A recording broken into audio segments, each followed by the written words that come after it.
I want to talk about, where this leaves people like you and me, Brian, who have a platform on social media, and we'll take some questions from those watching in the live chat right now. And if you are watching in the live chat right now, do us a favor and click the thumbs up and maybe share this video so we can get a little bit more traction from the Google.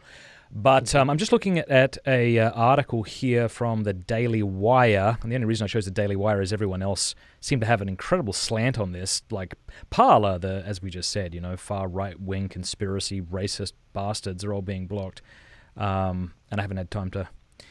Let's see here. Okay, on Monday, that would be today, the social media site Parler, or Parlay if you need to say it like that, filed a lawsuit against Amazon, claiming that Amazon's suspension of Parler violated antitrust laws and breached the contract between the two entities. As Parler went dark Monday morning, CEO John Matz, I think it is, told Fox News that the site would try to get back online as quickly as possible, but warned that the platform could be down as long as a week. Reuters, is that it? Reuters reported. Right. Amazon suspended Parler from its Amazon Web Services unit for violating Amazon Web Services terms of service by failing to effectively deal with the steady increase in violent content, according to an email by an AWS trust and safety team to Parler, seen by Reuters. Am I saying that right? I'm so afraid I'm not saying that right. I thought it was routers, but I don't know. Thank you, routers. I'm already mispronouncing parlay, so I don't want to get both of them wrong. An Amazon spokesperson confirmed the letter was authentic. Amazon said Parler presented a very real risk to public safety. Let's just pause there a moment and just say, is there any legitimacy in this? And could we, as those who have a more conservative bent, just sort of be overreacting? Maybe. Maybe. Well, and again, I wasn't on the platform very long before I just thought, okay, that's cool for some people. So I don't know. Maybe there was stuff on there that should have been censored. But look at this. Look at this. It just says, the lawsuit points out, quote, however, Friday night, one of the top trending tweets on Twitter was hang Mike Pence. But AWS has no plans, nor has it made any threats to suspend Twitter's account. Right. Yeah. I mean, I don't know if you've experienced this, but I mean, anybody who gets enough attention on social media will have some pretty nasty things said to them. I remember I posted something about Islam once, fairly innocuous because I don't want to antagonize people. I want to evangelize people. But I did have somebody who was clearly a Muslim get into my DMs and not so subtly threaten me. And I reported that to Facebook at the time, and they were just like, nah, that's cool. That doesn't violate our policies. Did you get a response saying that it didn't violate? I did get that. Yeah.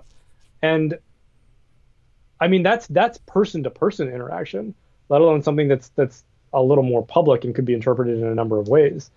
So it does seem to be, they do seem to be picking and choosing based on very obvious partisan justifications for what they're doing.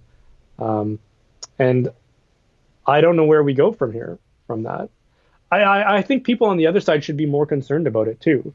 I noticed that Parler was trending on Twitter either yesterday or today, and so I never look at the trending tweets, but I did for some reason, and it was all celebratory. It was all, yeah, screw those guys, screw those crazy Confederate waving racists, and I just remember thinking yeah, but if they can do something like this so arbitrarily, even if it's justified now, when you don't have a sort of a rule of law, either through digital policy or just the actual legislative law in a land, then it can just as arbitrarily be flipped on you.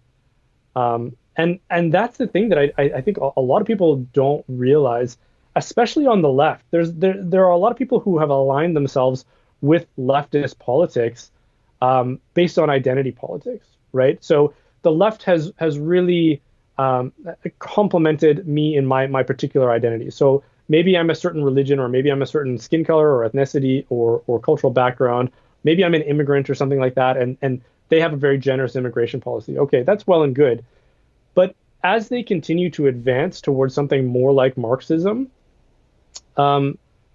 if Marxism was ever realized, and where it has been realized, all of those people are suddenly now, whatever your individuality is, it gets leveled off completely, because that's not allowed in Marxism. it may have been useful for the sake of fanning the flames of revolution and upsetting the existing status quo. But as soon as the revolution is realized, all of you individuals and all of your particular cute little identities are all getting chopped out and thrown out the window. And you have to conform exactly to what a sort of a Marxist program is going to look like. Thank you for watching this clip. You can click here to watch the full episode. And I want to say a big thanks to our sponsors and to our amazing patrons for making all of this possible. Please do us a favor before you go. Click that subscribe button and then the bell. And that way YouTube will be forced to let you know every time we put out a new episode.